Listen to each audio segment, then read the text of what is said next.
ஆண்டவருடைய வார்த்தை எப்படியாக சொல்லுகிறது? தெளிந்த புத்தி உள்ளவர்களாயிருங்கள், விழித்திருங்கள், ஏனெனில் உங்கள் எதிராளியாகிய பிசாசானவன் கர்ஜிக்கிற சிங்கம் போல் எவனை விழுங்கலாமோ என்று வகை தேடி சுற்றித் திரிகிறான் என்று. நாம் இன்று இதில் இந்த தெளிந்த புத்தி என்ற தலைப்பை பற்றி பார்க்கலாம். ஏனென்றால் ஆண்டவருடைய வசனம் சொல்லுகிறது, கர்த்தருடைய வசனம் சங்கீத 19வது சங்கீத 8வது வசனத்தை வாசிக்கலாம்.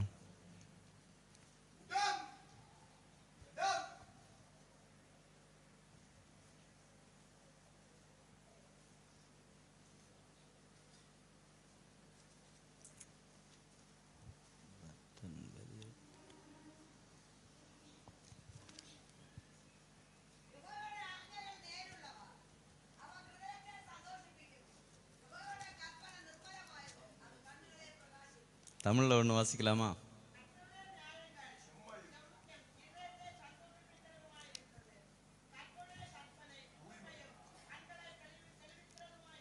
ஹல்லேலூயா. கர்த்தருடைய வசனம் செம்மையா இருக்கிறது, அது தூய்மையா இருக்கிறது, நம்முடைய கண்களை தெளிவிக்கிறதா இருக்கிறது. ஆனால் நாம் நம்முடைய விருப்பத்தின்படி சில விஷயங்களை செய்கிறதுனாலே சிக்கலுக்குள் மாட்டிக்கொள்கிறோம், பாவத்தில் அகப்படுகிறோம். ஹல்லேலூயா. ஆண்டவருடைய வார்த்தை இப்படியாக சொல்லுகிறது, கர்த்தருடைய உமது வசனம் பிரஸ்தம் தந்து இந்த பேதைகளை உணர்வு அவர்களாக்கும் என்று. ஆனால் ஆதியாகம புத்தகத்தில் பார்க்கும்போது அங்கே இருதயத்தினால் ஒரு இச்சை ஏற்படுகிறது. கண்களை தெளிவிக்கிறதற்காக அந்த அம்மா ஒரு உபயம் செய்கிறாள், பிசாசின் வார்த்தைக்கு செவி கொடுக்கிறாள். ஆதியாகமம் 3:6வது வசனத்தை நாம் வாசிக்கலாம்.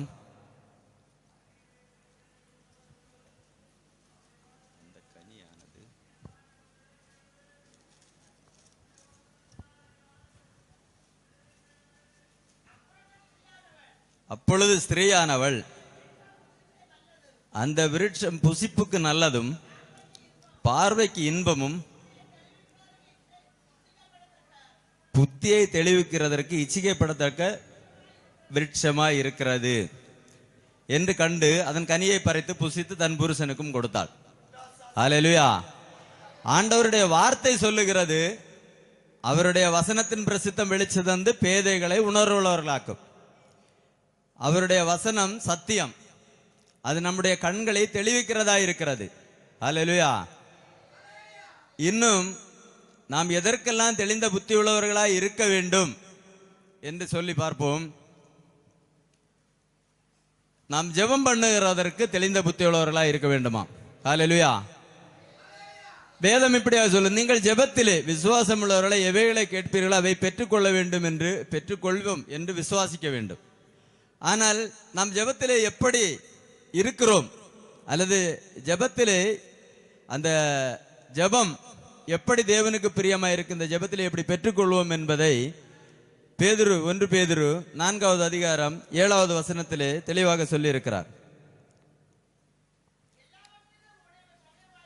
எல்லாவற்றுக்கும் முடிவு சமீபமா இருக்கிறது, ஆகையால் தெளிந்த புத்தியுள்ளவர்களாய் இருந்து ஜெபம் பண்ணுகிறதற்கு ஜாக்கிரதை உள்ளவர்களாய் இருக்க வேண்டுமாம். ஹல்லேலூயா. ஏனென்றால் இந்த ஜாக்கிரதை என்பது பைபிள்ல நிறைய இடங்கள்ல சொல்லப்பட்டிருக்கிறது. எல்லாவற்றுக்கும் ஜாக்கிரதையா இருக்க வேண்டும். சில விஷயங்கள், நிறைய விஷயங்கள்ல எச்சரிக்கையா இருக்க வேண்டும். நம்முடைய பாதம் வழுவாதபடிக்கு நாம் எச்சரிக்கையா இருக்க வேண்டியது அவசியமா இருக்கிறது. ஹல்லேலூயா. ஆனால் முடிவு சமீபமா இருக்கிறது. எல்லாவற்றுக்கும் முடிவு சமீபமா இருக்கிறது. ஆதியாகமம் 6வது அதிகாரத்தில் பார்க்கும்போது ஆண்டவர் சொல்லுகிறார், எல்லா முடிவு சமீபம் வந்து விட்டது. எப்படி? மாமிசமானவர்கள் எல்லாம் தங்கள் வழியை கெடுத்து கொண்டிருக்க பாவம் பெருகிவிட்டது. இந்த காலத்திலும் அப்படித்தான் இருக்கிறது. ஆனால் அதற்கு முடிவு சமீபமா இருக்கிறபடியால் நாம் ஜெபம் பண்ணுவதற்கு தெளிந்த புத்தியுள்ளவர்களாய் இருக்க வேண்டியிருக்கிறது, ஜாக்கிரதையாகவும் இருக்க வேண்டியிருக்கிறது. நம்மை காத்துக்கொள்ளு, தேவனுக்குள்ளாக ஆவிக்குரிய வாழ்க்கையிலே காத்துக்கொள்வதற்காக ஜெபிக்க வேண்டியது அவசியம். ஹல்லேலூயா. இன்னும் 1 பேதுரு 1வது அதிகாரம் 13வது வசனத்தை கூட வாசிப்போம்.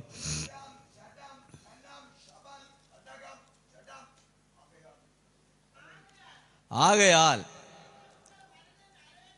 நீங்கள் உங்கள் மனதின் அறையை கட்டிக்கொண்டு தெளிந்த புத்தியுள்ளவர்களாய் இருந்து இயேசு கிறிஸ்து வெளிப்படும் போது உங்களுக்கு அளிக்கப்படும் கிருபையின் மேல் பூரண நம்பிக்கை உள்ளவர்களா இருக்க வேண்டுமா? ஹல்லேலூயா, ஹல்லேலூயா.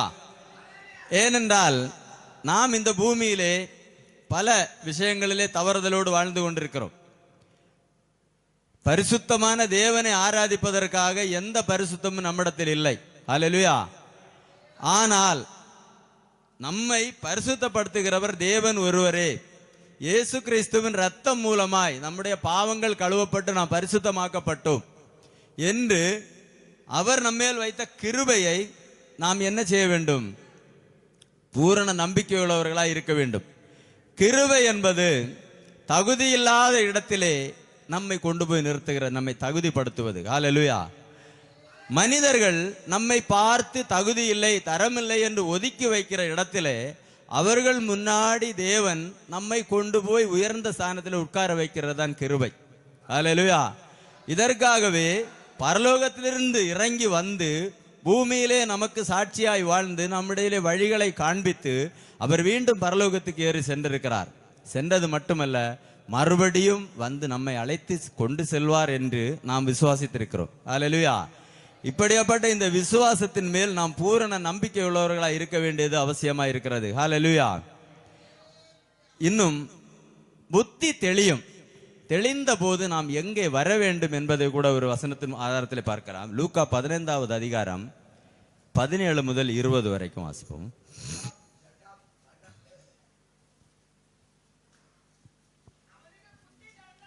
அவனுக்கு புத்தி தெளிந்த போது அவன், என் தகப்பனுடைய கூலிக்காரர் எத்தனையோ பேருக்கு பூர்த்தியான சாப்பாடு இருக்கிறது, நானோ பசியினால் சாகிறேன். எழுந்து என் தகப்பனிடத்திற்கு போய், தகப்பனே, பரத்துக்கு விரோதமாகவும் உமக்கு முன்பாகவும் நில்லுங்க. ஹலோ, ஹல்லேலூயா. அந்த புத்தி தெளிந்த போது அவன் தன்னுடைய வாழ்க்கையிலே பட்ட கஷ்டங்களை நினைக்கிறான். ஹல்லேலூயா. எப்படிப்பட்ட கஷ்டம்? செல்வ செழிப்போடு தகப்பனிடத்திலிருந்து கடந்து சென்றவன் துன்மார்க்கமாய் ஜீவனம் பண்ணி எல்லாவற்றையும் இழந்து விட்டு பன்றி மேய்க்கிற வேலையை செய்து தவிட்டினால் வயிற்று நிரப்ப ஆசைப்படும் போதும் அப்போது அவனுக்கு புத்தி வருகிறது, தகப்பன் வீட்டிலே நல்ல ஆகாரம் இருக்கிறது, அநேக கூலிக்காரர்களை போஷிக்கிறார், எல்லோரும் சாப்பிட்டு மீதி இருக்கிறது, நான் இப்படி வாடுகிறேன் என்று அவன் உடனே திடன் கொண்டு எழுந்து தகப்பனிடத்திற்கு வருகிறான். வந்தது மட்டுமல்ல, எழுந்து போய் என்ன சொல்லுகிறான்? நான் தகப்பனே, நான் உமக்கு விரோதமாகவும் பரத்துக்கு விரோதமாகவும் பாவம் செய்தேன் என்று தன்னுடைய பாவத்தை அவன் அறிக்கையிடுகிறான். ஹல்லேலூயா. நம்மில் எத்தனை பேர் ஆண்டவரிடத்திலே வந்து நம்முடைய பாவங்கள் மன்னிக்கப்பட்டு நமக்கு அவர் விடுதலையை கொடுத்தவுடன் திரும்ப அதே இடத்துல நிலை நிற்க நம்மால் முடிவதில்லை. ஹல்லேலூயா. பெற்றுக்கொண்டு, அப்பனிடத்திலிருந்து பெற்றுக்கொண்டு மறுபடியும் நாம் பன்றிகள் இடத்திலே போகிற மாதிரி ஆளாய் காணப்படுகிறோம். தொடர்ந்து வாசிங்க.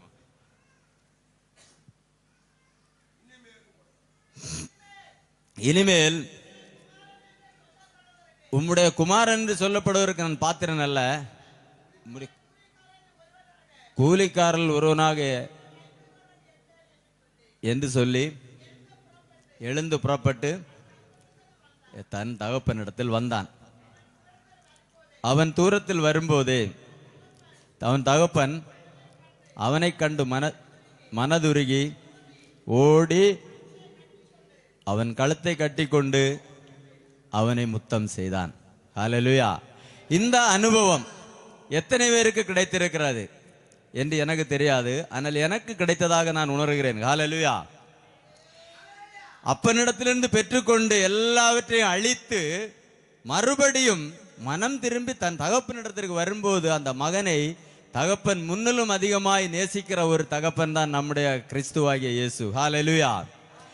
அது மட்டுமல்ல, அப்படி வந்தவனை அணைத்து கொண்டு மறுபடி தம்மிடத்திலே கூட்டி சேர்க்கும்படியாக வருகிறதற்காக மறுபடியும் வருகிறார்கள். இன்னும் வருவார் என்பதை நாம் விசுவாசித்து காத்திருக்க அவர் நமக்கு கிருபை கொடுத்திருக்கிறார். அதற்காக தேவனை ஸ்தோத்தரிப்போம். இன்னும் லூக்கா 8:35 ஒரு வசனம் இப்படியாக சொல்லுகிறது, லெகியோனாகிய பிசாசுகள் பிடித்தவன் புத்தி தெளிந்து வஸ்திரம் தரித்திருக்கிறதை கண்டு பயந்தார்கள் என்று. ஹல்லேலூயா. நமக்கு புத்தி தெளிந்தது மட்டுமல்ல, அப்போது நாம் தரித்திருக்கிற வஸ்திரத்தை பார்க்க வேண்டும். அது எப்படியாப்பட்ட வஸ்திரமா இருக்கிறது? அழுக்கு நிறைந்து பன்றி வைத்த வஸ்திரம் அல்ல, அது ஆண்டவர் நமக்கு கொடுத்த ரட்சிப்பின் வஸ்திரமா இருக்கிறது. ஹல்லேலூயா. இந்த வஸ்திரத்தை அவர் நமக்கு உடுத்தும் போது அங்கே நடக்கக்கூடிய காரியம் என்ன? நம்மளை பார்க்கிற பிசாசானவன், ஓ இவனை இனி தொட முடியாது, இவன் மேல் ரட்சிப்பின் வஸ்திரம் இருக்கிறது, இவன் தகப்பனுடைய கைக்குள் இருக்கிறான், அதனால் இவனை தொட முடியாது என்று அவன் பயப்படுகிறதாய் நாம் பார்க்கிறோம். ஹல்லேலூயா. ஹல்லேலூயா.